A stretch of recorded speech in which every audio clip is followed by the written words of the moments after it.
Salut les gars, bah écoutez voilà, j'ai démonté mon boîtier de direction et j'ai trouvé pour la deuxième fois encore le même problème. Regardez bien ici sur la rondelle étoilée, on a donc la partie qui permet de bloquer l'écrou. Je vais juste vous montrer ce qui s'est passé sur l'autre. Alors forcément ça tourne sur lui-même. Celui-là, le mouvement fait de gauche à droite. Je remets bien l'emplacement, mais comme c'était pas suffisamment serré, je vous invite à regarder. On voit effectivement que ici, celui-là, l'écrou n'était pas suffisamment serré.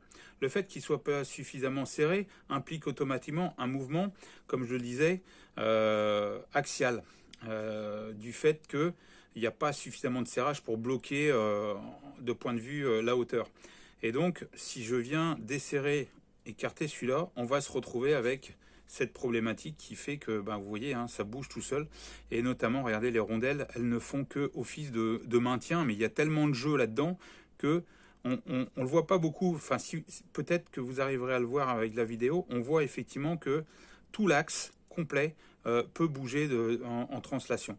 Donc, je pense que sur ce boîtier-là, peut-être que c'est abîmé, peut-être que c'est pas abîmé, j'en sais rien. Le truc, ce serait tout simplement d'écarter et peut-être, j'ai bien dit peut-être, c'est une supposition, à vous de me faire part de vos réactions, ce serait peut-être finalement de venir resserrer légèrement pour que celui-là ne tourne pas. Regardez, j'étais donc, si vous regardez bien, j'ai donc cet emplacement-là. Regardez à quel endroit je vais l'envoyer, sans bouger le reste, hein.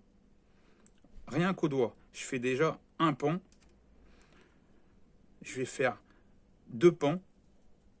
Et rien qu'avec le deuxième pan, je peux plus le tourner. Ça devient extrêmement dur. Il faut surtout pas.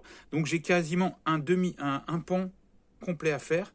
Et là, effectivement, ça tourne. Ça tourne sans difficulté. Tout le reste, il va. Alors j'y vais mollo.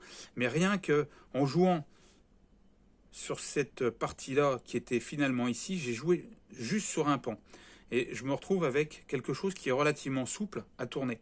C'est pas grand-chose, mais Total des courses, regardez, les rondelles ne bougent plus du tout, ou très très peu. Ça laisse suffisamment de jeu pour que le tout puisse tourner, tout simplement. Donc je sais pas, qu'est-ce que vous en pensez? Moi, c'est une première réflexion. Je viendrai vous expliquer une deuxième réflexion. Ce sera vis-à-vis de cette pièce-là et la partie platine qui tient le flector. On peut remarquer, ici c'est strié, et la partie platine du flector n'est pas du tout strié. Donc on arrive sur quelque chose qui est lisse, qui vient prendre sur quelque chose. Alors je suis d'accord, il y a effectivement cette gorge-là qui est maintenue avec la vis, mais je suis en train d'expérimenter un montage quand on vient le poser, la platine sur le flector. À bientôt.